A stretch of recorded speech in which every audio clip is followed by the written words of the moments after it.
Welcome to the Dork Forest. Jackie and her pals will never bore us. Shameless confessions about our obsession will make us laugh and smile. So let's explore the Dork Forest and dork out for a while.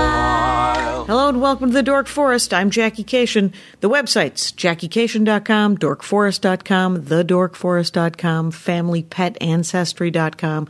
They go to most of the same things all over the place. Feel free to review the show on iTunes if you haven't done so already. Thank you so much. If you need to get a hold of me, it's Jackie at JackieCation.com. Let's do the credits. Patrick Brady fixed this audio. Mike Rickberg composed the opening song, sang with his wife, Sarah Cohen. Mike will sing his words to the Mexican hat dance at the end of the program. Vilmos works on the website, JackieCation.com. On the website, JackieCation.com, there's links to this podcast and my comedy podcast with Lori Kilmartin, The Jackie and Lori Show. There are links to watch me do stand-up comedy. My calendar is on there where I'm performing. If you want to support the show, there's merch at JackieCation.com if you want a Dork Forest t-shirt, if you want a stand-up t-shirt, if you want stand-up CDs, there is also a DVD. And the CD and DVD, everything's available streaming. The DVD is streaming on comedyfilmnerds.com. All of my CDs are available on Amazon and iTunes and Pandora and Spotify and YouTube if you just want to listen to them before you buy them. If you want to support the Dork Forest, there's a couple of different ways. You may PayPal me a donation. That's right. You could also Venmo me a donation just at my email address. You can support the show in a lot of different ways. You can get merch. You can donate directly. That button is available at JackieCation.com or DorkForest.com, and I appreciate any support that you do. There's premium episodes that you can listen to if you've run through all of the ones that are sort of archived in Blog Talk, and then the almost 500 episodes on Libsyn and iTunes right now, and you need more Dork Forest, you can go to thedorkforest.bandcamp.com. There's probably a dozen live episodes. There's a couple of free things as well, and there's a Storytime album, which is me telling a couple of stories. Everything's like $1 or $2 or free. Let's get into the show. Hello and welcome to the new setup in my living room. Hopefully the audio is good. My name is Jackie Cation. Welcome to the Dork Forest. And welcome to the Dork Forest, Steve Young. Steve Brett Young. Steve Brett Young is what you're going by now because there's too many Steve Youngs. That's true. You were on before, but it's been probably 2 years since you did it. Yeah, it was right after a certain devastating election. Oh, Christ on a cracker. Yeah. We're not so that's talking, almost 2 years. Yeah. Yeah, and if you... Whatever. And the fact that we're still here, huh? I was thinking about that. Yeah, I mean, like, we're still standing. Right, we're still standing. We are back. The we being literally you and I. Not everyone is still standing, but we. Right. Yeah. It is definitely there's trouble. So the journey continues, and we will see what happens at the end of it all. Yeah. Mm-hmm. Well, that's the way of it. History just goes. So, yes. But the thing is, you do stand up, and people should know that, and they should go and see you because you're very funny, of course. Thank you. SteveYoungComedy.com and at Steve Brett Young on Twitter. Yes. But my favorite thing, and we're going to talk about the real part of this, but you have a very funny Instagram account that is Studio City Life Coach. Yes, I love that's. Last year I realized I was spending way too much time on social media, and I still do. So I thought I might as well use it as a creative outlet. So yeah. I've lived in Los Angeles for 20 years, and over the years it was just sort of this stuff was all inside me, and it's a very real part of me. And I think that I can't disavow there's a huge overlap, and there's also some huge differences. But yeah, this guy is he's a licensed shaman. He has PTSD from being a balcony collapse survivor. He is a yoga teacher and a former actor, and he calls himself a breakthrough specialist. A breakthrough specialist? Yes. And it's at Studio City Life Coach on Instagram. Yes. And at Studio City Coach on Twitter. Yes. And the thing is this is mockery done with love. Because you are in that gravy boat, man. I am, totally, yeah. You are almost all of those things. You yourself are a breakthrough of life. Oh, whoa, thank you. Yeah. Yeah, I mean, like, I've been doing yoga for 20 years, and I've every, like, few years or so, whenever there's a crisis, I'll break down and read a Deepak Chopra or a Louise, and I like a lot of that stuff, but some of it, it's just like, ooh, too far. It doesn't mean it's not mockable. No, exactly. So you have this parody account, but you really do, because I genuinely, I I have always sort of been hippy skippy, crystal clutching kind of person. Yeah. I got rocks. I'm keeping them. Right. That doesn't mean the thing that for me, it's the same with all religion and everything I believe in. I think that it's real. But I also understand that there's a point where you can make fun of it. Yeah, and when it gets into like black and white thinking, like kind of like with organized religion, that's when it gets really crazy. Where it is just someone should make fun of it, so that you can't take yourself so seriously. Yeah, but let's discuss the serious dorkdom of like yoga. I have tried. I am not good at it because it's a learned skill. Yeah, and I don't know what I'm supposed to be getting out of it. Moon Zappa has tried to. And we sat there and we breathed and we stretched and it was good. But I can't see myself getting into it. What made you like it? I think I was having a really hard time just in life in general at the time. I was physically I was like 27 going on 50 because I was working in production. I was working on these like low budget music videos as a PA and like my body was just being like, just harassed. Yeah, just harassed. So I started going, and I don't know, like the yoga teachers, they're very nice people. They're not there to like, it's not like, come on, feel the burn. It's like not that. They're like, maggot, get up. It's, hey, you showed up today. That's amazing. And meanwhile, like in production, they were just so fucking mean to PAs that I was just like, I needed like, oh my God, they're going to be nice to me, and just a human is nice to me in LA. Right, for an hour, it was $15. Yeah, you got to breathe. And hour and a half. The classes have gotten shorter since then. But have they? They used to be like an hour and a half, but now I think it's because there's warm up and cool down. Yeah. And now it's an hour, so warm up and cool down, so then you're only doing 45 maybe. Yeah, something like, probably. And so there's more, so it's yoga is a lot of breathing and stretching, right? It's a lot of stretching. It's a lot of different things. Like there are different types. I've gotten into Kundalini Yoga, which is a lot of like, I was going to demonstrate it, which is a great idea for a podcast. We're an audio program. But people, Kundalini, I think it starts with a K. All right, everyone, lay down, especially if you're driving. Just pull over, and I'm going to lead you through it. But it's more active moving, and it's like it's not the typical stuff that people think of when they think of yoga. Because it's more active? Because I think of lying there. Yeah, it's not. It's not that. It's not that. I mean, the lying down stuff, that's really only part of it at the very beginning. I felt like physically healthier when I did it. Like that's what really like got me into it. Like I was in that, but I was coming from doing absolutely no exercise. And always carrying 20, 30 extra pounds, so it was good for that. But also just just the benefits of exercise. I always had exercise forced on me, and I never did it in high school. And you're a giant man. And it's good for being tall actually, because my posture is crap because I'm always trying to maintain eye contact with people. That is very polite. Yeah, look at you. Yeah. You get screwed over. If you're too polite, you get screwed over in this town. That's the real message. That is not the real message. But you're like 6'6" or 6'4" or something, right? Yeah. So you're a tall human. Yeah. And and the Kundalini is more active. Yeah. You're like shot. There's I don't know. You don't teach yoga. You just do it. Hell no. No, because there's stuff I absolutely can't do. And I guess I should explain, I dip in and out of it. I'm always, trying to stay active, but I will go for... I've never, completely gone away from it, but, I mean, there's times where I'm just doing it, maybe I did it once or twice that month, but then I'll go through periods where I'm like, oh, yeah, I'm doing it, 4 or 5 times a week. Okay. And I started doing it, last summer of last year, I put on the Trump 10, and so I decided to get into hot yoga. Which is Bikram? No. Bikram is very particular. That's 100. That's a specific series. That's copyrighted basically. And okay. I think it's a specific series of poses. So if you go to Bikram, anything that says has Bikram in the name, it's not up to the teacher's discretion. I think it's actually it will be literally the same order again. It's the same. Oh, okay. So it's more of a franchised yoga. Yeah, totally. Yeah, and I think that guy is. And hot yoga is it can be wider. Yes, exactly. Yeah. Okay. So you go to your... I'm backing you up on the yoga thing because I need to know. Okay, cool. You go initially to yoga.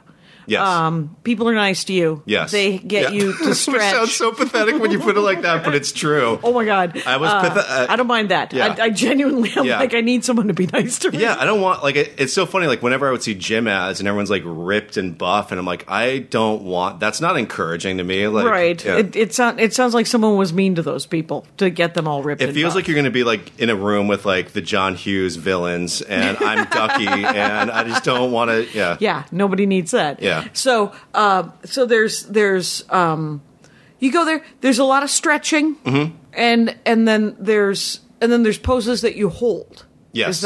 Is that mostly what yoga is? Yeah. Okay, and it is exercise. Absolutely, yeah. In the way that you are winded. I will get so sweat. I'll totally work up a sweat, and it's not aerobic exercise, but Kundalini can be, aerobic in the sense of like getting your heart rate up.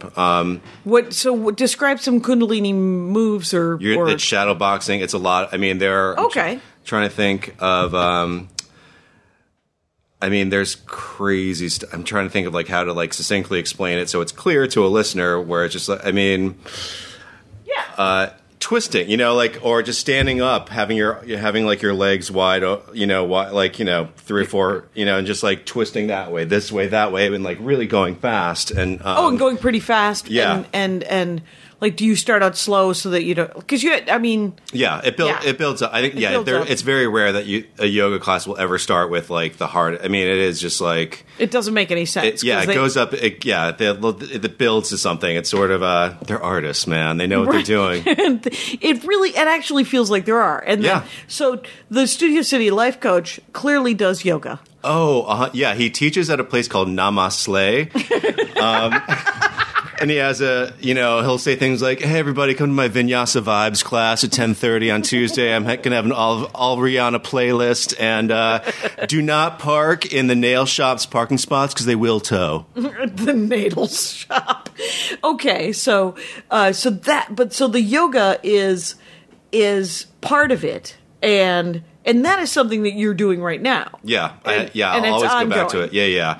But I think the Studio City Life Coach, it was inspired by last summer. How long put on the Trump 10. How long have I had the Instagram account? Yeah. I started it in September, October of last year. Okay. Yeah. So it's relatively new. Yeah. Okay. Yeah.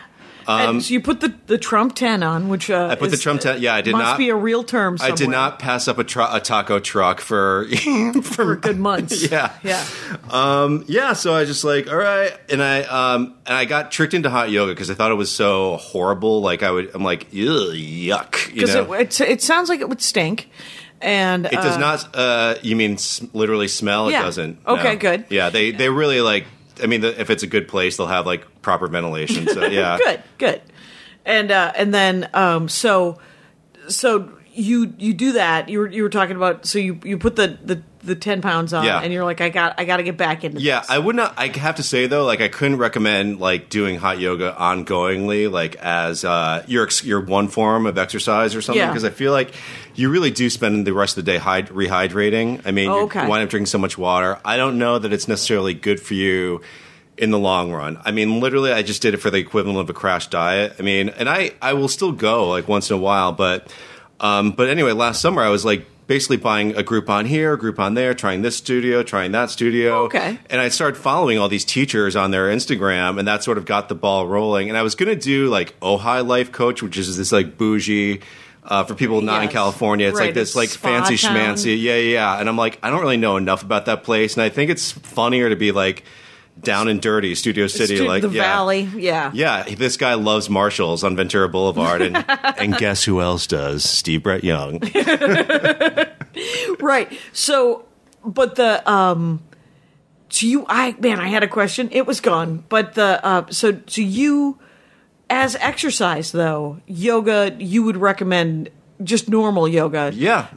Because it's something. Because it's got to be. It's got to be really good for fitness wise and stuff like that. Yeah, definitely. I mean, I feel, and I think it's more proportional. You don't like overdevelop in one area. It's not like it's just good. Like, and I also tried around that same last year during the Operation Lose the Trump 10. I tried CrossFit, and like I like yoga a lot more because I would feel it. I mean, like, I'm sure if I kept at CrossFit, but it was just not. What is? I mean, I've heard of CrossFit, but it's. This is not my dorkdom at all. I didn't even use up the rest of the Groupon. So I mean, like, I remember locking. Who knew Groupon was still a thing? I did, yeah. Yeah. Is it still a thing now? I mean, get I'm sure emails from them. Yeah, sure. Yeah. I mean, you can, people are like, I want to advertise, and so for $15, you could take 3 classes or whatever. Exactly. Yeah. I just felt like it was, there was so much running involved, and I think I was going to try and blame it on my tallness, but I mean, just like, I don't like running. I mean, I used to love it, but it's not good for my knees. So I would like, after I would take these CrossFit classes, I would just feel like, ow, ow, ow, and I think if I really got into it, it would probably get better. But with yoga, I just felt like I just feel awesome at like the rest of the day. Like, I just like how I feel. So it just seemed like a easy choice. Good way to go. Yeah. So other than that, you mentioned Deepak Chopra and Louise Hay. Yes. And I have read, I don't know that I've read any Deepak. I had and I've told this story before, but it is worth repeating. I had a therapist in the probably late 90s, early 2000s. So the one time I went to therapy, went to therapy for probably 3 years. And she had written a book called Are You in Love with a Vampire? And she meant an emotional vampire. Right, but, yes, I'm with you. But Buffy was out, and I was like, what's happening? And the thing is she was a great therapist. Her name is Helene Z. Harris. Her name was Helene Harris, but the Z, I think, was much like Steve Brett Young. Yeah. A lot of Helene Harrises out there. Yeah. So she had a website, HeleneZHarris.com. Don't know if it still exists, but it had lightning bolts on it in the early 2000s. Yes. And she did a lot of, like, the therapy. It was before it was very popular where you tap on your face. Yeah. ED something. I've done that. So you tap on your face and you talk about sad things or things that are terrible or things that are, who knows what people talk about. But then it's supposed to sort of, because I guess if you talk about your emotions while you're doing something else, this is what I thought of it. Probably not the real science on it, but I always thought, well, if I'm busy concentrating. I love misinforming people about science. I think that's a great service. Somebody look this up. Welcome to the Dork Forest, where Jackie has an opinion about things she doesn't know anything about. My dorkdom is being wildly inaccurate about things. But I thought it felt like it was easier to talk about, like, harder things to talk about if I was also on task. Like, she's like, tap your chin, tap under your eye, follow the stick. She'd be like, all right, above your eyebrow, on the top of your lip. And she's like, as you talk about that, tell me who hurt you or whatever, right? And so it ended up sort of, she would get more. I don't know if it gave her more information or if it led to more revelations. But it was kind of a cool therapy thing. And she was a big one for rocks. She was a big one for a lot of different, and she wore a lot of flowing clothes, looked like a dragonfly. Oh, nice. So she was a pretty awesome lady. And what other things like that? Because you were like, I do that. I have the PTSD. You've got the... Oh, yeah, I have PTSD, everyone. Who doesn't? Exactly. Exactly. Some people don't. I'm such a bandwagon jump. It's not even a big revelation anymore. It's just like, next. And it was Afghanistan, 2003. No, it was... But you're out about it, you were telling me. So it's... Oh, yeah, I do stand up about it. And, because what's more funny than that? Well, I think it is, actually, because the thing is, with stand-up, it's one of those things where you're like, you're never alone. I, too, have horrible... Well, I'll just say it right now. It's part of my set. Well, basically, when I was 15 and first realized I was gay, there was a gay-bashing murder in my hometown, and it was such a homophobic period and place that... sympathy lied with the murderer, and these two guys, they were not that much older. They were like 19 and 21, not much older than I was at the time, or I think 18. Well, that's terrifying. Yeah, so they went home with it. They went to a gay bar. They sought him out, pretended they were gay, went home with him, and killed him there. So it was just like... Jesus. It was, the freak out fact. I'm getting like a little emotional, or just like... Yeah. There's something going on in my like upper chest right now when I'm talking about it, even though like I will talk about this on stage. Oh, but... What I do like, I'll just say this very quickly. We can get back to this, but like I do like in my stand-up, I say it exactly like that. I just say, well, I'm going to pull off the Band-Aid now. I can't just say I have it and let you all think I went to war or something. So blah blah blah, gay bashing murder. The whole town sided with the murderers. And then I just like look at the crowd and have this like huge elongated pause, and I just say, anyway, guys, you guys have been so fun. Thank you so much. I pretend I'm leaving them on that, and then there's more. But it's I like pulling up to a Marina Del Rey sports bar and just being like, you want to see the Broncos play tonight, but guess what? I'm processing stuff. Right. Too bad. We're in this together. Sorry, straight guys. There's probably blood on your hands for something, so you deserve to hear this. Right. And quite honestly, I mean, there are things like that affect us, and that is the definition of it, right? Yeah. Post-traumatic stress syndrome, or shell shock, or whatever you want to call it, is a response to something horrible that has happened.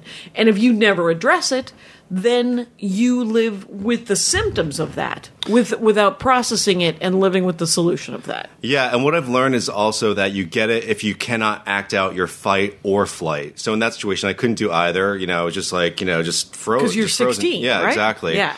So, and I think that's kind of the root of it. I think because, two guys can be in the same battle in Iraq or Afghanistan. One will get PTSD from the same incident and one won't. And it's not clear.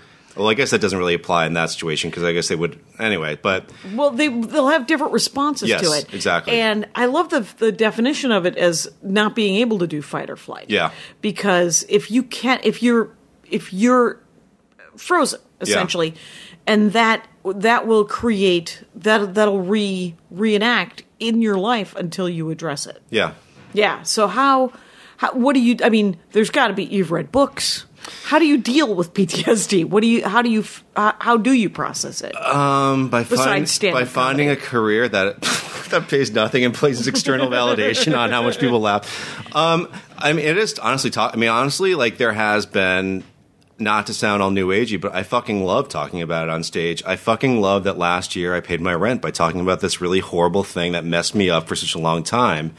And it was so crazy. So, yeah, and I even did a show. It was pretty wild. I did a show. I was opening for Maria Bamford, and I talked about it. The show went fine. Sure. I was having my celebratory cheeseburger afterwards during her set, just sitting in the crowd. Yep. And a fight broke out during a fucking Maria Bamford show, which is the weirdest thing. What? And then, where? Was that one in like the Improv or something?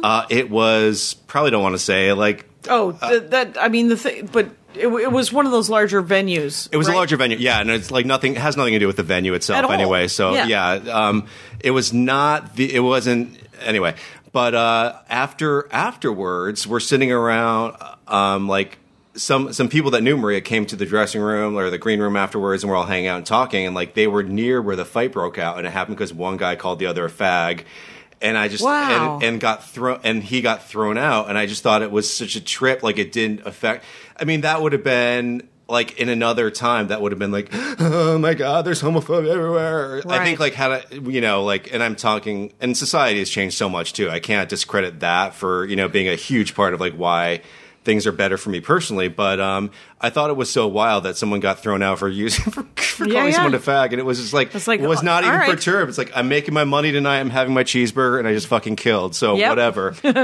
That's great. It's and have you had people come up and say, no, I appreciate the dialogue? Yes. Yeah, they have actually, yeah. It's whenever I do anything, I get kind of proud of it too if I write a bit that's about something super hard. Yeah. And then if you can make it funny, if you can figure out a way, because that heals it for everybody. Yeah. I mean, I do a lot of jokes about my dad, and my siblings are like, you make me see him in a different light, and in a way that is more sympathetic. Oh, that's and great. It's good. I mean, if I can, because my father isn't going to change. There's no changing the other person. You can only change your own perspective. 1,000,000% agree. Right. So I mean, and so you could also not hang out with people who you're like, well, I'm never going to change. I can't change that person.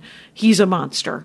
I'm not going to hang out with a monster, which is you also changing yourself as well. Yeah. Because before, you would have just stood in the periphery of a monster and allowed him to be monstrous to you or her to be monstrous to you instead of just bailing and starting over with possibly a nice yoga class. Yeah, exactly. And I have to say, from knowing you and your stand-up, like I do appreciate appreciate his financial advice about like having a number if you don't want to do something. Never say no without a number. Yeah. is one of his. It's a gem. He's got a bunch of them, but.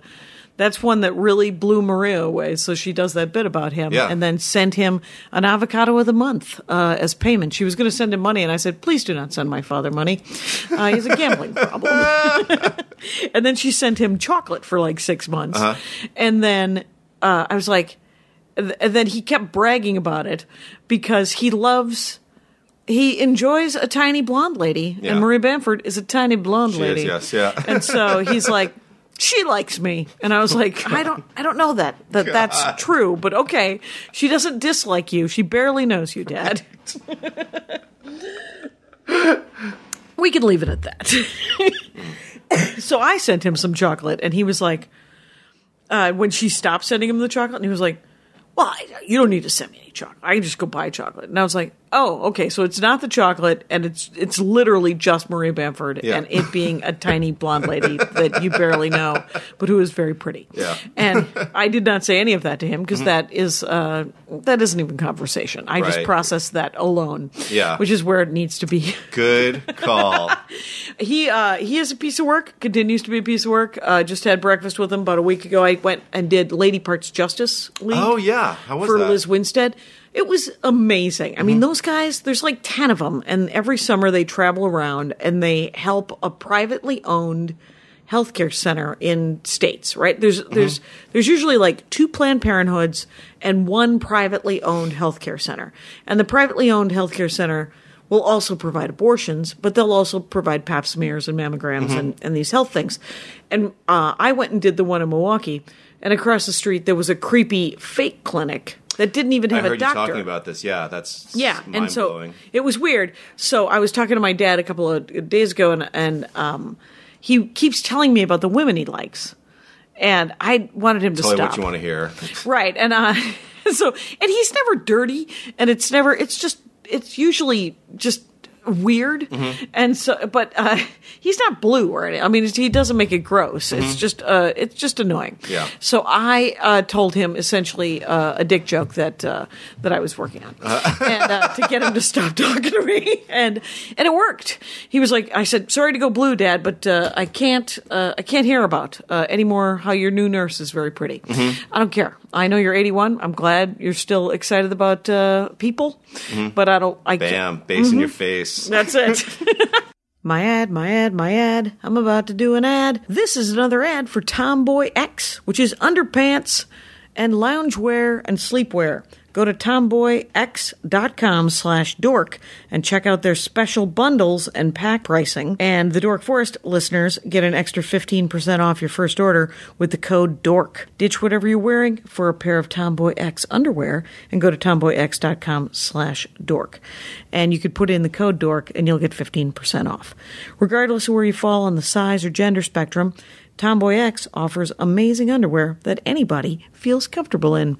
I got like a long swimwear kind of thing that's super cozy, and also just a pair of sort of long underwear that kind of look like boxer briefs but don't have a fly, because I don't need a fly. But they are bright pink, and I'm pretty psyched about them. Just ordered them. Anyway, if you go to tomboyx.com/dork, just look around. You get 15% off your first order if you enter the promo code DORK. Let's get back into the show. Anyway, so I have not read enough Deepak Chopra. I think I read one Deepak Chopra book, which is where Helene Z. Harris's book, I'm in Love with a Vampire, was going to send me to. Because she recommended a Deepak Chopra book, and I think I read it probably 12, 15 years ago.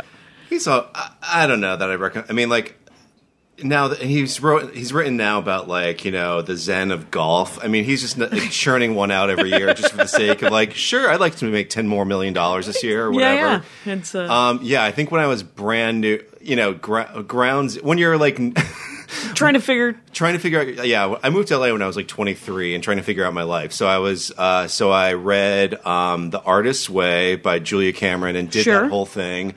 Which is, you know, on the surface, is just more about, like, getting in touch with your art and, you know, all that. Oh, right, because the idea of the artist's way is that you're blocked. But even if you aren't blocked, I think it has a workbook component to it. Yeah, I was doing the workbook, and one of the things they make you do is it has some like hippy dippy new agey stuff around the edges, you know. Sure. And she wants you to do the morning pages where you write 3 pages every morning. Oh, but right, right. I was doing that, but I found those a couple years ago, and it felt so good to throw them in the shredder. It was not like, oh my God, this is so funny. It was just like I was miserable, and also Right. I drank the Kool-Aid about like that particular thing, and I was just like, I'm here to be a writer. I'm here to write for TV. I'm here to do it. And I was just nervous and like afraid about money and afraid about everything, and so yeah. But the great thing about, if I remember correctly, because I haven't done The Artist's Way, I have genuinely 3 copies of it around this house. Because I keep thinking, well, I should do it again, and then I buy a new copy, and then I find the other 2 copies. But it's the morning pages. You're not supposed to keep them. You're supposed to throw them out anyway. But it's so hard for us to throw out anything we've written because we're like, maybe there's some gold in there. Yeah, I wasn't keeping it because I thought there was gold. I was like, yeah, I might be curious someday, but it was just so repetitive, and it was just it bummed me out. And it's supposed to be. It's supposed to be because if I remember correctly, the point of the morning pages, it's 3 longhand, free flowing. Exactly. And you're supposed to just essentially vomit out every negative thought that you have, and it just sort of it's supposed to clean slate you for the day. Exactly. And so if you can do it, and you're writing huge. If I remember correctly, I started writing bigger and bigger so I could get through these 3 fucking pages. Yeah, it felt like a slog. It wasn't like the spiritual, and that's probably more common on what I was doing and where I was and all that. So whatever. And you didn't really find them of a lot of use. Like I know people who still do them. Oh. Like I had a guy on the Dork Forest who only did chapter 1 of The Artist's Way. Oh, okay. And he never made it to chapter 2. Mm-hmm. I was like, there's other things, like there's other tasks. There's other workbooky tasks. Did he feel like he'd gotten something out of chapter 1, or was for it just 6 like, years he'd been writing? It was Joe Zimmerman.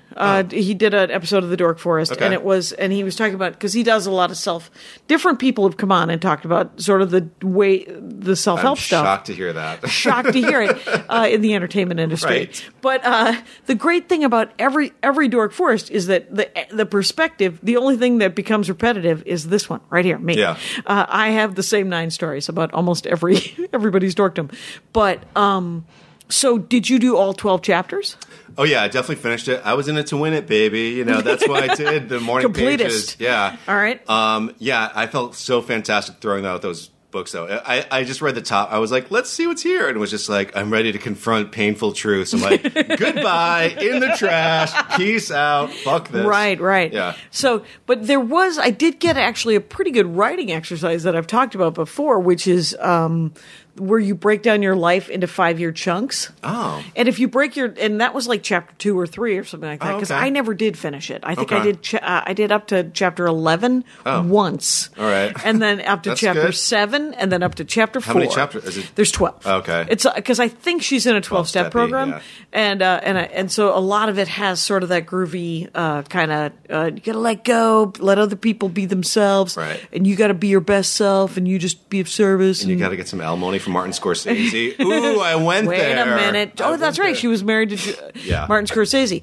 I had Beverly D'Angelo on. She was married to Pacino. That's right. Yeah, she has 2 kids with Al Pacino. Yeah, I listened to that episode. That was funny. Yeah, her dorkdom was cities of the world that she loved dearly, and how they changed her life. Oh. So it was kind of self-helpy. Yeah. So there's that one, The Artist's Way, and then there was an early Deepak Chopra book that was kind of great. It was the huge bestseller when I moved out. The 7 Spiritual Laws of Success. And that's it. Yeah. So I read that, and I think what I got out of it was like the advantages of meditation. So, okay. And I had already taken a Buddhism class in college, so I sort of was doing a little meditation then. So I also still meditate, not every day. I'm not, but as needed kind of thing. Yeah. Yes. Because I mean the thing is, or if I have time. Right. Well, I mean, if you like yoga and like all these things that you have good habits from the sound of it. Yeah. And you have the tools, you know where to go if you're driving yourself nuts. You're like, that's clearly, a good point. Yes. I should do some meditation. Right. Yeah. Or I should do some yoga or whatever. Yeah, and I'm still like most people. It's not like I do that stuff so I can have this like monastic spiritual life, and I'm like going around talking about chakras. It's like I got my dick jokes that I like. I've got I like Chipotle. I like all the things. You enjoy a nice all the secular things. More of a Baja Fresh person. It's sort of heartbreaking that they're still open, but they're very far and few between. Dwindling. They're dwindling. Like, that was well, the year that I actually moved here was like Baja Fresh. I was just like, yes, this is my thing. Discovered Baja when I first moved here. That's true. I was like, it. what is this madness? It is. Because previously I had just seen Taco Bell, and because Wisconsin, Minnesota. Oh, there's like the filet in '97. Yes. There's no reason. I'm from Connecticut, and our Mexican restaurant in my hometown was Chili's. So oh my I God. know what we're talking about. And it was 20 years ago. Yeah. So in the last 20 years, like when I go home to Minnesota or Wisconsin, there's amazing Mexican food now. And it's sort of like, 100 years ago, there was no Italian food until the Italians moved over. Yeah. And there was, you wanted fish and chips. No, there was always fish. There was always shitty British food, right? Guys, Yeah. That had never. There was never any problem finding that. None Since the of Pilgrims. the foods for people with melanin in their skin. Right, they had to all come and immigrate, and then they had to melt. It was a delight. So I like Baja Fresh. So you like the secular stuff, but you absolutely. also Well, stand-up comedy. I mean, how can you? That would be. Right. Yeah. The frozen taquito is on every menu. Yes. In a shitty C room across this great nation. So Deepak Chopra and then Louise Hay. Yeah. A friend of mine turned me on to that. You Can Heal Your Life. Yeah, I think that book was good. It was just that the title alone is so helpful because I do, I have gone through periods where I'm like, this is hopeless, and it's just nice to have that reassurance. But it is like there's some stuff that I just can't stand where it's like, oh, if you have cancer, that's because you've been angry. It's just like, you're awful to say that. Like, right. That is a horrible. She had cancer and she cured it through a series of chanting and throwing rocks at the moon. But the thing is she also, her body didn't die of cancer. Yeah. Right? I mean, it's such a crapshoot with cancer and with some of these diseases. When you think about Stephen Hawking, he had ALS. Mm-hmm. And he lived for 30 years with it? Yeah. Most people live about 2 years with Lou Gehrig's disease. Oh, wow. I didn't know that. And it is, and it depends where you come into it. And they don't have any way to stop it or slow it down. And he had all the money in the world. Yeah. So maybe there is a way to slow it down. Yeah, exactly. If you have all the money in the world, because that will correct a lot of things. It will elongate a lot of lives. Yeah, and I think she, like Louise Hay, I mean, she just mentions in the book, like, offhandedly, like, if it grows, eat it. If it doesn't, don't. So I think, like, she was eating, like, exclusively vegetables for a very long... I mean, if she was actually living that way, then, I guess it would make sense she'd be able to... have some advantage in kicking cancer for being a vegetarian forever. Right. And I know people who lived amazingly sort of clean lives and died of cancer. Yeah. And some of them refused to do chemo and some of them did chemo and died anyway. Mm. And you're like, I have a friend of mine who is working on the cure for AIDS. Mm-hmm. And she said that they had a big breakthrough and it was pretty great. And I said, when I see her, which is about once a year, I say, how's it going? How's the cure for AIDS coming along? Mm-hmm. And she goes, still not there. And then she goes, 1 year was hilarious, probably like 10 years ago. She goes, we're better than the cancer people though, because we know what causes it. And because no one knows what causes cancer. That's a good point. Yeah. And so, but the Louise Hay, yes, because Louise Hay has a boatload of affirmations. Her thing is affirmations, right? Yeah. And they're in the back and they say, what causes your neck problems? Well, first of all, you're not looking around enough. You're not seeing other people's perspective.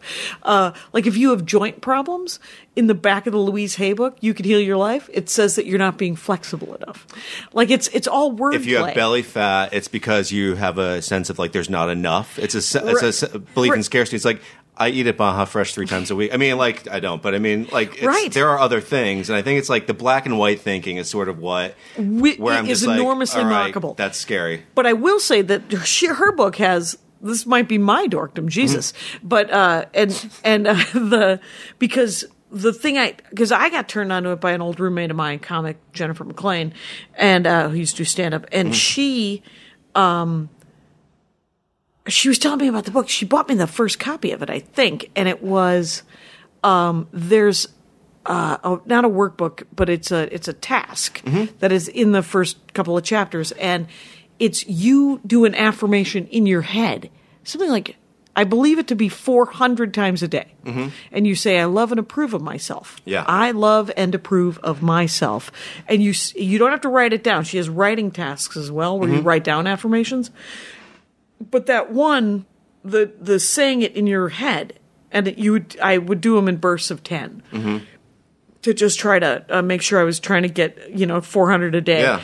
And what it was supposed to do, and it did successfully, is alert you to when you are having a negative thought. Oh, okay. Because if you say, I love and approve of myself, I love and approve of myself, I love and approve of myself, in your head 10 times, and then you're going through and you're like, oh, I'm a fat piece of shit. Yeah. And you're like, oh, wait a minute. Do 10 I love and approve of myself in response to that. Yeah. And if you end up doing that like 30 times a day, you realize how often you think sort of shitty things about yourself. So that book actually helped me a great deal. Though I did, like, when you're in a coma, one of the affirmations is that you're supposed to say if you're in a coma. Wait a minute. If you're in a coma, it turns out you're hiding from something. And you want to go, Louise. Wait, are you making this up, or is this actually? No, that's in I have the book. Holy shit, I have it too. You got to look up coma, and I was like, well, maybe she means the people who are sitting at your bedside should say, I accept and approve of my life, or I'm willing to look at things. Whatever. I mean, it's so weird. It's so weird. I also I just want to be like, how did she work that all out? Like, was there a first draft where it's just like, no, that's too weird. She's like the Tony Robbins of self-help, though. She would have like those big. I think she's passed away now, but she died last year, I think. Oh yeah, last year, like within maybe the past couple of years. Yeah, okay, because I know she was. Like, when I read it, it was 20 years ago, and she looked like she was 70 then. Yeah. So maybe, she lived a good long life. She did, yeah. And but she would have these things in Vegas. Because it wasn't Jennifer, it was some other friend of mine who was like, do you want to go to one of her seminars? It's $600. And I was like, where am I going to get? What? Right. No, I don't. I have the book.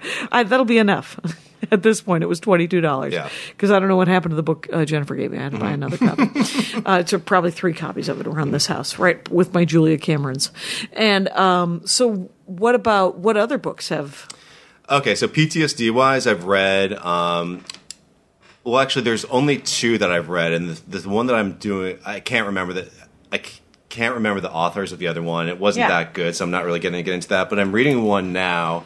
I'm not finished with it, but it's blowing my mind. It's called "The Body Keeps the Score," and it's about how your physical body actually keeps holds on to trauma, and like how it's still and they do recommend yoga in the book for that. And I feel a little like out of my depth here because I'm sort of skimming it. Like a lot of it's very scientific too, where I'm like, hypothalamus, this, that, and the other, like your frontal, all that. But I mean, is it thick? Or is it just dense? It's big. It's not. No. I think it's like 300 or 400 pages. Okay. I mean, not. But it is like some of it's a bit too scientific. And it's kind of technical. So kind of technical, but then that's kind of technical, but also I'm just sort of learning. I mean, basically the gist of it is like what I've gotten out of it is move your body around. That's good for specifically good for PTSD. So what's it called again? The Body Keeps the Score. Yeah, it's either The Body Keeps the Score or The Body Knows the Score, and it's by Bessel van der Kolk. Okay. Yeah. What's interesting is that is something that I was told that. You guys, I got a history of hippie skippy theology. I'm in the right place. And you're in the right place.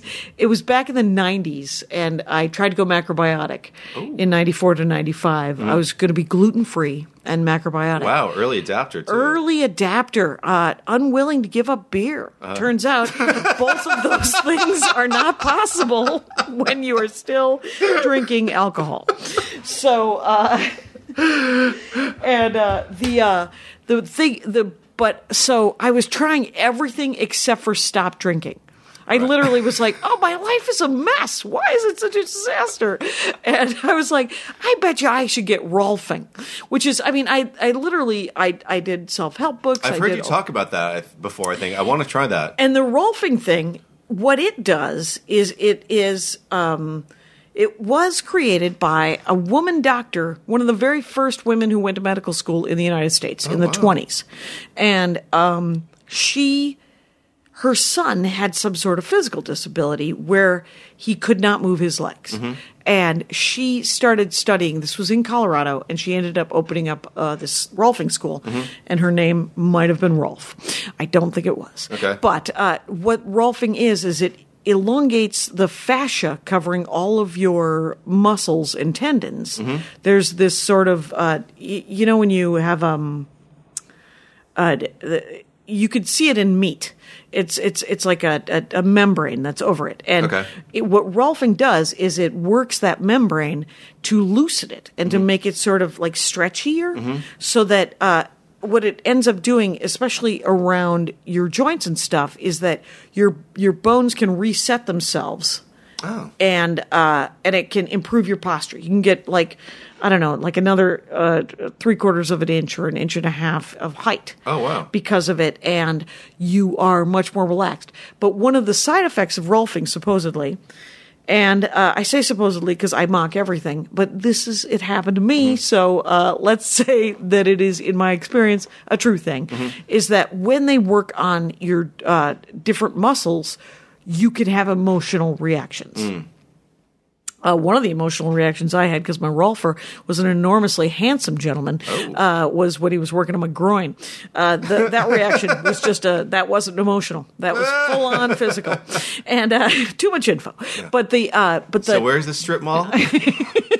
In Minneapolis. He was a perfectly handsome blonde man from Colorado, I remember working on my forearm. And it's my right forearm, for some reason, that is the hand that I do a lot of writing with. And when I used to write a lot of longhand. Okay. At the time, it was a lot of longhand. It was early 90s, mid 90s. And I remember genuinely crying about stuff and having emotional experiences when some of the different joints were worked on and stuff like that. And so the body holds on to. And I was told that in Rolfing is that it holds on to these memories, and if you can get the body work can help you also process it.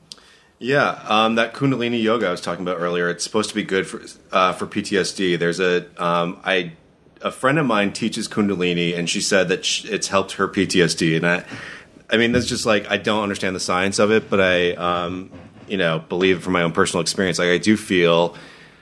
Like I'll do, there's a lot of YouTubes on Kundalini Yoga. So that's what I'll do. I'll just like do that in my apartment. And, it's, they'll say things like, and this posture is good for confidence or something like that. And most of the time I think it's like either they're being metaphorical or like that. I used to feel like bullshit, but I will feel like, oh yeah, I do feel better. I will feel something, I'll feel different, afterwards. And it could just be like, I used to think it was strictly just the endorphins you get from any exercise. Or it was psychological or something. Yeah. But it very easily, I mean, all psychological, like, I know I read some book that was talking about how we take medicine to feel better. Like, if you don't feel well, you can take pills and you can take medicine. And if you think about it, everything you put in your body will affect your mood and it will affect your health. So if you eat good foods, that is a medicine of a sort. Yeah. Like, I mean, if you think of, like, when you eat crap, you tend to feel a little less good. Yeah. You can slow you down. You can feel bloated. You can feel just kind of high or... regrets. Yeah. You're like, oh, I have a sugar headache. Yeah. Even an ice cream headache. But so it makes sense to me. It doesn't not make sense to me that the physical and the psychological would be connected. Yeah. Why wouldn't they be? Yeah. Because everything you do with your body affects your mind, and everything you do with your mind.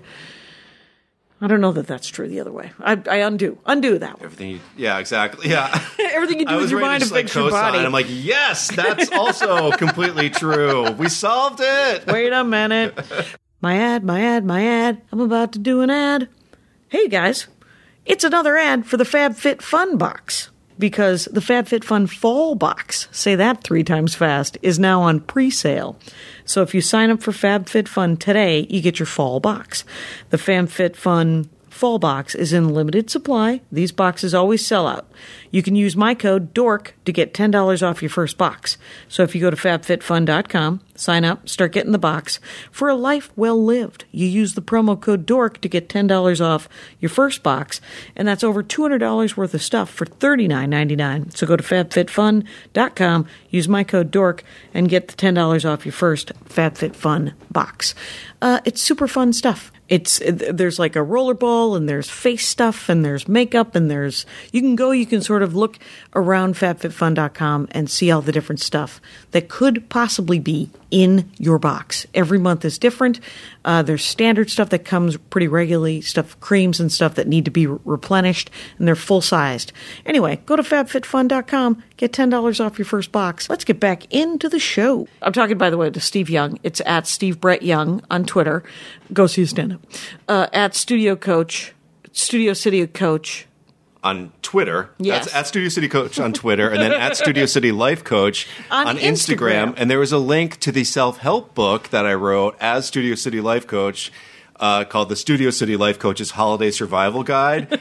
And I will never write a book with a title that long again because, anyway. Is it, does it get lost in the shelves? Well, it's just like I want to be brought on stage. I want them to promote my book when they bring me on stage for stand-up, and then but I have to write it down for them. Or the last time, the guy just couldn't even remember, and he's like, "He has a book," and then I just went out and I'm like, "I own one. I didn't write one." So, how about just saying, introduce me that I have a life coach book, and then you could make fun of it and pitch it however you pitch it. In the merch sales. I mean, I have mixed feelings about that because I don't even want to get I don't have it. It's almost like it's sort of this thing I have to wind up. I don't want to have to clarify something, right? To start my set by clarifying something that's confusing. So that's the only reason why I'm just don't talk about it at all. Not don't talk about it at all. But I mean, the way I solved it is on Sunday night. I just wrote it down for the MC, and she was just like, "Great, thank you." But I feel a little presumptuous doing that. Well, she read the whole title of it. Yes. And then at the end, if you were going to sell the book at your shows, right? So, because when it is long, because if you have credits and the show is too long, they're either going to fuck it up or it's going to look weird as they try to read it off a piece of paper. That I was thinking that if you just because you're going to pitch it to sell it after the show anyway. Introduced was he's just. Well, I haven't brought them. I haven't done that yet. I'm going to do that. because it's Christmas themed. So I mean, right. Okay. It's not a summer holiday. It's a winter holiday. Your life coach mocking book is about the Jewish high holidays. How are we getting through Yom Kippur this year? Right. How to sit Shiva with a decent and feel good about it. So, I don't know. I don't know why I'm trying to fix it. Mostly because I try to fix things. And we can look at that later. We'll look at that later. Is there a book that'll stop me from doing that? It's a mansplaining thing that I've been addicted to all my entire life, and nothing to be. All these guy comics have rubbed off on you. It's right. Just 4 brothers and a dad. Yeah. I think I've always been a little butch. And mansplaining is how it comes out. So what else? I mean, so there's the physical, there's the reading of it. What else about what? The Studio City Life Coach or about PTSD stuff? Or no, just in general? Just about sort of, because you wanted to talk self-help, and I thought... Oh, got it. Okay. I think... What else?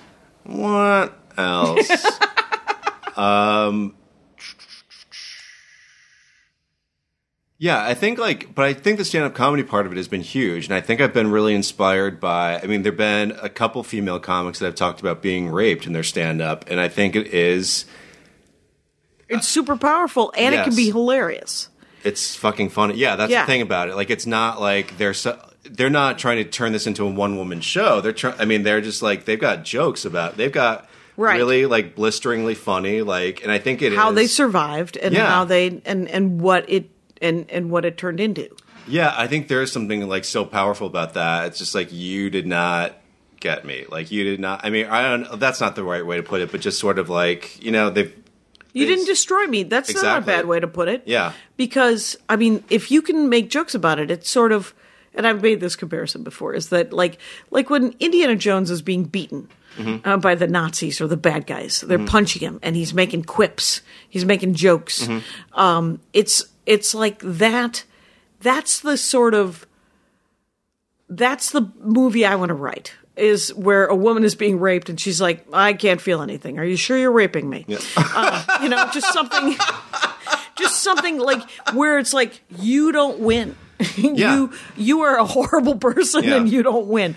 Tank Girl was the closest that came to. Yeah. And but it's definitely, it's so powerful when anybody talks about anything real in stand-up comedy. Yeah, it is. And it's interesting because I start my setup by talking about like all the hot guys I follow on Instagram and how I rank them, and it's fun. I think it sort of gets people on board with me because I come across as so. It seems like I sound like a straight guy because there's one point where I just say, I talk about these gorgeous guys, and sometimes they try to sound like life coachy, and they're inspirational memes. I'm like, take your shirt off, bitch. That's why I'm here. And I think like a lot of the women get on board with that because I'm talking like some sexist asshole, but I'm talking about other men, and I think that's good. And then it helps like the delicacy of stand up because it's not like you can't really open with a gay bashing. No.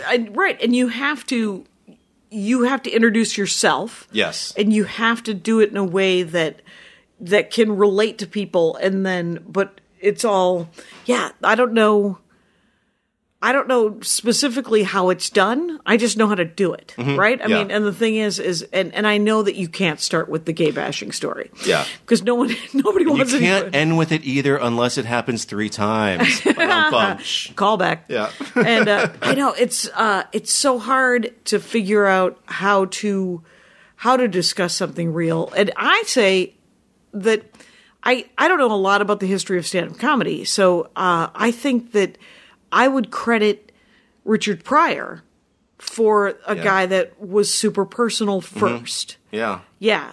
Because I don't know, like I've tried to watch old stand-up comedy, but I can barely watch current stand-up comedy. I'm busy. I got a life to live.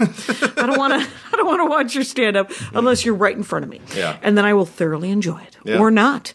But you will have been on stage right in front of me. Yeah. And so when somebody played a Richard Pryor album, I was over at their house and I was like, and I remember listening to it and thinking that the Kings of Comedy had hacked this pretty bad. Oh, really? But it wasn't. It wasn't entirely so. Like it's almost like, because like sometimes I listen to Seinfeld and I think it's hard for me to like some of those jokes because he's been co-opted so bad. The setup punch kind of way that he does it. Yeah. You have to really listen to the premises and go, oh, okay, he's got his own observational take, which is why he's very good at it. Yeah. Yeah. Also, I think if you see enough like I've been doing it for over 10 years, and now I just feel like you just get impatient. Even when people are good, I just sort of feel like, okay, I don't know, like I still laugh and all that, but I think like I guess my taste level has been affected by doing it. Like I just want someone that's just pretty, unique, or just like is talking about, some a little more on the provocative side, I guess. Yeah. Well, I know that there was certainly a time when I had a hard time processing. Like I would be super judgmental, and it was probably right around 12 or 15 years in where I was like, yeah, I get what you're doing. Yeah. And it's not bad. It's perfectly fine. I don't need to watch it. Or I get what you're doing. I don't like it. I'm leaving. Yeah. And then I got over a hump where I was like, oh, everyone gets to do whatever they want, and I don't have to judge it at all. It doesn't have anything to do with me. It is payback for me for thinking that doing jokes about cutting was the most edgy and provocative stuff. I mean, it's just like, what? There's probably an amazing joke about cutting that needs to be done. But, I do like that Amy Schumer just ended her album with like, I'll leave you with this. My sister was a cutter. thank you. Good night, everyone. It's just like, Really? Yeah. Oh, Jesus. it's like that. That was good. I That, like that. that is funny because of the twist there is that there was no punchline. Mm-hmm. That's the twist. And Let's dissect this, man. let's deconstruct this this cheeseburger and put it on a plate. So, yeah. So, people, this will go out Tuesday. Is there anything, are you just doing LA shows for a little bit? Or are you going out? Yeah, doing LA shows, and I am blanking on where I'm going up. So anyway, Sure. So follow you on follow me Twitter. on- I'm good at the media, the updates, and I'm Hey Steve Young on Facebook. So facebook.com/Hey Steve Young. Okay. And, Hey, Steve Young. yeah. And it's Steve Brett Young Yes. on Twitter. Yeah. And SteveYoungComedy.com. Yes. And Studio City Life Coach and Studio City Coach Yes. on Instagram and Yeah. Twitter. Yeah. So I did it. I read it out My gosh, loud. yeah, exactly. Right from there. And my social security number Is exactly, and and his I'm a PIN number. Sagittarius, and Your mother's maiden name. Yeah. And your first animal. So, thank you so much for coming over. thank you. This is a blast. Super fun. And Rangers, you know the rules out there. Take care of each other. My hat, my hat, my hat. They're dancing around my hat, my hat, my hat, my hat. Well, what do you think of that? If it looks like a Mexican hat dance and it sounds like a Mexican hat dance, it's most likely a Mexican hat dance. So take off your hat and let's dance. Yay!